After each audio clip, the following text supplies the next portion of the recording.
नमस्ते सभी को। मैं हूँ सृष्टि और आज हम भगवत गीता चैप्टर 3 यानी कि कर्म योग के श्लोक 38 में आ गए हैं। कल हमने 37 किया था, तो आज 38 में आ गए हैं। रोज की तरह पहले मैं संस्कृत में श्लोक को पढ़ूंगी, उसके इंग्लिश ट्रांसलेशन को देखेंगे और मीनिंग को समझेंगे। तो चलिए शुरू करते हैं। धूमेनाव्रियते वह्निर्यथा दर्शो मलेना च यथोल्बेनावृतो गर्भास्तथा तेतेदम् अवर्तम्. As fire is covered by smoke, as a mirror is covered by dust, or as the embryo is covered by the womb, the living entity is similarly covered by different degrees of the lust. जिस तरीके से एक जगह को smoke घेर लेता है तो धुंधला सा पड़ जाता है, उसमें कुछ भी समझ में नहीं आता है, मिरर से पूरा कवर हो जाता है, पूरा डस्ट से भर जाता है। फिर एम्ब्रायो जो होता है वो मतलब जो बच्चा होता है वो माँ के अंदर पेट के अंदर रहता है, मदर्स वुम के अंदर रहता है, तो उसके बारे में कुछ धुंधला सा ही पता चलता है। उसी तरीके से इन लोगों के अंदर, लिविंग थिंग्स के अंदर भी डिफरेंट डिग्रीज ऑफ लस्ट, बहुत सारे वासनाओं के लेवल्स होते हैं जिनसे वो धुंधले पड़ जाते हैं, वो प्योर फॉर्म में नहीं रहते। जैसे प्योर फॉर्म में रहेंगे ना तो आपको किसी भी चीज़ की मोह माया नहीं रहेगी। जब भी आप किसी भी चीज़ में मतलब ऐसा हो जाएगा कि आपको चाहिए कोई भी चीज़, उसके पीछे आप पागल हो जाएंगे, तो फिर उसके बाद आपके अंदर चेंजेस आनी स्टार्ट हो जाएगी। यहाँ पे एक्सप्लेनेशन समझ लेते हैं। There are 3 degrees of covering of the living entity by which his pure consciousness is obscured. This covering is but lust under different manifestations like smoke in the fire, dust on the mirror and the womb about the embryo. जो पहले उन्होंने बताया कि different forms of lust in situations के साथ हम compare कर सकते हैं। स्मोक है फायर में, फिर चारों ओर एक डस्ट है, तो जैसे धुंधला पड़ जाता है उस तरीके से। When lust is compared to smoke, it is understood that the fire of the living spark can be little perceived. In other words, when the living entity exhibits his Krishna consciousness slightly, he may be likened to the fire covered by the smoke. Although fire is necessary where there is smoke, there is no overt manifestation of fire in the early stage. This stage is like the beginning of Krishna consciousness. The dust on the mirror refers to a cleansing process of the mirror of the mind by so many spiritual methods. The best process is to chant the holy name of the Lord. तो जब भी हम थोड़ा सा भी यहाँ पे जो बोला है कि when a living entity exhibits Krishna consciousness, थोड़ा सा भी जब वो कृष्ण कॉन्शियसनेस में आ जाता है, he may be likened to the fire covered by the smoke, तब उसको वो स्मोक के जगह वो आग दिखने लग जाती है। All the fire is necessary where there is smoke, जहाँ पे स्मोक होता है वहाँ फायर के वजह से ही स्मोक आता है। There is no overt manifestation of fire in the early stage, मतलब एक बार में तो फायर नहीं जलता है ना, वो भी स्टेज बाय स्टेज ही जलता है। फायर जब इन्वेंट हुआ था, पत्थर को रगड़ रगड़ के या फिर हम मैच स्टिक लेके उसको रगड़ के फिर करते, तो फायर भी एक झटके में नहीं आता, वो भी स्टेजेस में ही आता है। तो फायर के वजह से स्मोक आता है। So now if the smoke is that lust, तो फायर वो प्योर फॉर्म है जिसके वजह से, या फिर वो मटेरियल वर्ल्ड है जिसके वजह से, उसमें रहने के वजह से आपको लस्ट पैदा हुआ, या फिर आपको चाहते या आपके अंदर धुंधलापन आ गया। आप वो प्योर फॉर्म हो, वो फायर हो जिसमें वो धुंधलापन पड़ गया, लेकिन आपको फायर के जैसा स्मोक के ऊपर हावी हो जाना है, खुद को और स्ट्रेंथन कर लेना है कि स्मोक छोटा पड़ जाए। आप अगर स्मोक को ज़्यादा अपने ऊपर हावी हो जाने देंगे तब फायर दब जाएगा और फिर लस्ट आपके ऊपर भारी हो जाएगा। आपके अंदर वो फायर जो है, मतलब फायर मतलब वो लिविंग एंटिटी है, स्मोक जो उस फायर को दबा दे रहा है। तो जब भी हम कृष्ण कॉन्शियसनेस में आते हैं तो हम उस फायर की तरह जल के उठते हैं, जो कि स्मोक को फिर छोटा पड़ जाना पड़ता है। थोड़ा सा समझ के देखिएगा, बहुत थोड़ा हल्का क्रिटिकल लगेगा अगर आप ध्यान से नहीं सुनेंगे तो थोड़ा ध्यान से देखिएगा। Although fire is necessary where there is smoke, okay, this stage is like the beginning of Krishna consciousness. The dust on the mirror refers to the cleansing process of the mirror of the mind by so many spiritual methods. जैसे ऊपर एक dust का पूरा layer आ गया है, तो आपके ऊपर कोई मतलब नेगेटिव थॉट्स या बिलीफ या ऐसा सिस्टम का, मान लीजिए आपका कोई एक विश पूरा नहीं हो रहा है, राइट, तो या तो आप गलत डायरेक्शन में जा रहे हो, या फिर आपके अंदर इतनी negative beliefs and thoughts and बाकी चीज़ें इतनी हावी हो गई है कि आपको पॉजिटिव ही लग रहा है कि वो विश हो भी सकती है कि नहीं।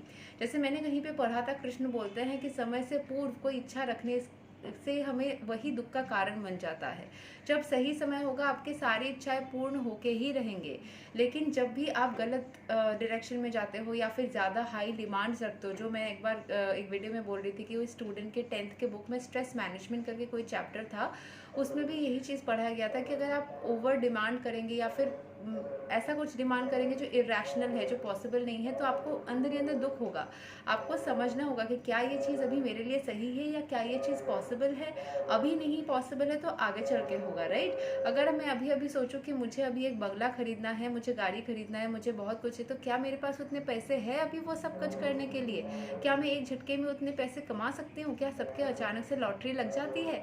लॉटरी लगना क्या है, अचानक से इतना कॉमन चीज़ है कि लग ही जाएगा।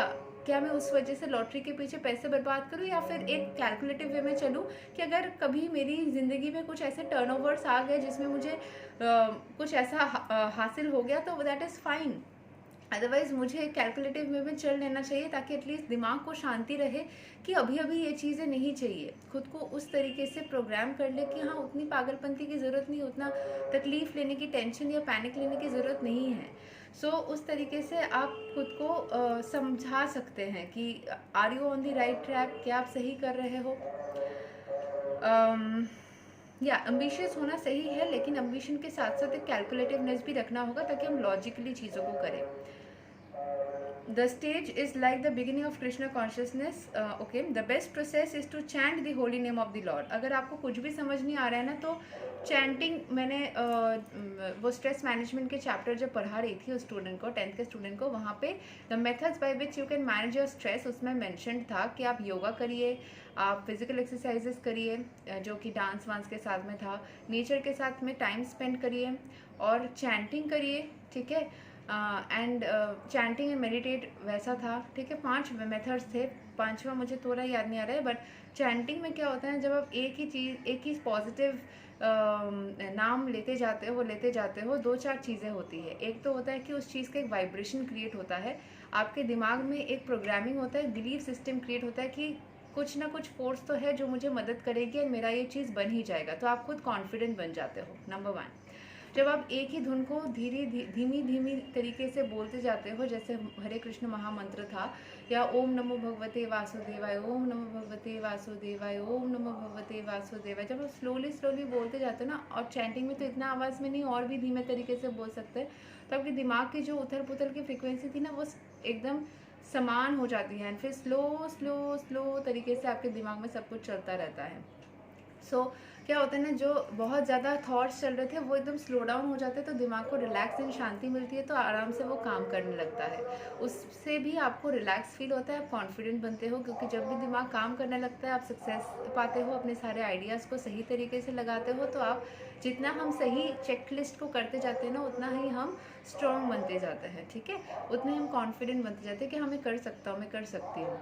तो वो एक पॉइंट हो गया। फिर उसके अलावा जब आप ईश्वर का नाम लेते हो, तो उस टाइम पे आपका जो होता है ना, एक मतलब पॉजिटिव, मैंने जो बोला कि एक आपका कॉन्फिडेंस होता है कि कोई ना कोई है, इसके अलावा भी एक नाम के अंदर ही जो सिलेबल्स है उसमें भी एक वाइब्रेशन है, जो आपकी बॉडी के लिए भी वो वाइब्रेशंस सही तरीके से एक काम करती है, क्योंकि जब भी आप उनको दिमाग में चैंट करो तो उसमें आप कॉन्सेंट्रेट करते हो, तो आपकी कॉन्सेंट्रेशन एनर्जी इंक्रीज होती है, एंड आप मुंह से भी करो तो एक वाइब्रेशन क्रिएट होता है, तो ओवरऑल वो सिस्टम के लिए भी अच्छा होता है। तो चैंटिंग्स के बहुत सारे गुण हैं, तो आप कभी भी कोई भी बात रिपीट करते हो, अगर आप अच्छा बात रिपीट करते हो, आप देखिएगा नॉर्मल बातें बार बार रिपीट करने से कभी ना कभी वो सच निकल के आ ही जाती है, इसलिए बार बार नहीं बोलना चाहिए कोई भी नेगेटिव बातें, और अच्छी बातें तो बोलना चाहिए। अगर आप बार बार मज़े में भी बोलोगे ना खुद के बारे में, किसी और के बारे में कोई भी नेगेटिव चीज़, वो भी कहीं ना कहीं सच हो जाती है। इसीलिए सोच समझ के कभी भी एक अफर्मेशन जो होता है या रिपीटेड वे में हम जो भी बात करते हैं उसको सोच समझ के करना चाहिए, मजाक में भी नहीं करना चाहिए, क्योंकि आपका ब्रेन या बॉडी उसको मजाक का डिफरेंस समझ में नहीं आता है, वो किसी भी वर्ड के वाइब्रेशंस को सबकॉन्शियस में चला के जाके उसको एक्टिवेट कर देता है। इसीलिए अगर आप बोलेंगे मैं हेल्दी हूँ, मैं हेल्दी हूँ, मैं हेल्दी हूँ, मेरा बॉडी बिल्कुल अच्छा कंडीशन में है, मेरा बॉडी अच्छे से वर्क करता है, मैं बहुत ज़्यादा पीसफुल स्टेट में हूँ, तो आपको इन सब वर्ड्स के मीनिंग्स तो पता है ना। क्योंकि आपको अभी मैं अगर अरेबिक लैंग्वेज में कुछ बातें बोलूँ या जापानीज़ में बोलूँ या चाइनीज़ में बोला, आपको लैंग्वेज का मीनिंग ही नहीं पता, तो आपका बॉडी उस तरीके से रिएक्ट ही नहीं करेगा। जब भी आपको कोई नॉन लैंग्वेज के वर्ड्स जिसके मीनिंग आपको पता है, वो क्योंकि हम सारे वर्ड्स वैसे ही यूज़ करते हैं जिसके मीनिंग पता है, वैसे वर्ड्स यूज़ करते हैं। अगर अननोन लैंग्वेज के मंत्रस करेंगे या फिर कुछ करेंगे तो आपको समझ में नहीं आएगा, तो बॉडी उस तरीके से काम नहीं भी कर सकता है। ये मेरा पर्सनल एक्सपीरियंस है। जैसे ही हमें समझ में आ जाता है, हमारा बॉडी उस तरीके से रिएक्ट करता है एंड उस तरीके से उसके प्रति हम मतलब हमारा बॉडी में चेंजेस भी आता है, बिकॉज हम समझ के हमारा ब्रेन रिएक्ट करता है, सुन के सिर्फ नहीं। ठीक है, okay. So the embryo covered by the womb is an analogy illustrating a helpless position. जो माँ के पेट के अंदर बच्चा है, क्या वो चाह के भी कुछ कर सकता है? उसको पेट के अंदर से निकलने तक वेट ही करना होगा। 9 महीने तक वो चाह के भी कुछ नहीं कर सकता, तो एक हेल्पलेस पोजीशन है। For the child in the womb is so helpless that he cannot even move. The stage of living condition can be compare to that of the trees. The trees are also living entities, but they have been put in such a condition of life by such a great exhibition of lust that they are almost void of all consciousness. हम जैसे हम express कर सकते हैं, animals भी express कर सकते हैं, प्लांट्स उस तरीके से नहीं कर पाते, बोल नहीं पाते, तो हम समझ नहीं पाते उनके अंदर क्या चल रहा होता है। जो प्लांट लवर्स है वो प्लांट के आसपास जाके समझने की कोशिश ज़रूर करते हैं, बट प्लांट्स उस तरीके से क्या हमारे जैसे बोल पाते हैं, रो पाते हैं, हंस पाते हैं? नहीं। तो उनके एक्सप्रेशंस के तरीके अलग ज़रूर होंगे, लेकिन वो नेचुरल जिस तरीके से देख के आपको समझ में वो ऐसा नहीं होता है। The covered mirror is compared to the birds and beasts and the smoke covered fire is compared to the human being. तो जैसे हम मिरर के ऊपर जो डस्ट है ना, उसमें लिखा है is compare to the birds and the beast, birds और बीस्ट के साथ में कंपेयर्ड है। And the smoke covered fire, अगर फायर के ऊपर जो स्मोक है वो ह्यूमन बींग्स के साथ में कंपेयर किया गया है। In the form of human being, the living entity may relive the little Krishna consciousness, and if he makes further development, the fire of spiritual life can be kindled in the human form of life. By careful handling of the smoke in the fire can be made to blaze. ठीक है, अगर smoke को हम अच्छी तरीके से control करते हैं, फायर को मतलब फायर जलने के लिए आपको क्या लगेगा, तेल लग सकता है या घी लग सकता है या मोम लग सकता है, वैक्स, तो वो सब अगर सही तरीके से मेंटेन करते हैं तो फायर ब्लेज कर सकता है। स्मोक का एग्जिस्टेंस का समझ में ही नहीं आएगा, जो मैंने पहले एकदम स्टार्टिंग में बोला। Therefore, the human form of life is a chance for the living entity to escape the entanglement of material existence. Humans के पास में वो choice है कि वो चाह के material entanglement से निकल सकते हैं। In the human form of life, one can conquer the enemy lust by cultivation of Krishna consciousness under able guidance. Guidance के help से कोई भी अपने अंदर की जो वासनाएं हैं, जो डेस्परेशन है, उससे निकल सकते हैं एंड एक सही फॉर्म ऑफ लाइफ में आ सकते हैं। सो मेरे अंदर भी बहुत बार मैंने देखा है कि कभी कभी कोई टेंशन या डेस्परेशन को एग्जिस्ट करते हुए बट विद गॉड्स ग्रेस उससे निकलने की कोशिश निकल भी सकी हूँ। देखिए, अगर आप ईश्वर के भावना में आ जाएंगे ना, आपको एक कॉन्फिडेंस ज़रूर मिल जाएगी। कभी कभी ऐसा नहीं, मैं भी इंसान हूँ, मैं भी 10 लोगों से मिलती हूँ, अलग अलग सिचुएशन से जाती हूँ, तो मेरे अंदर भी अप्स एंड डाउन्स हो सकते हैं।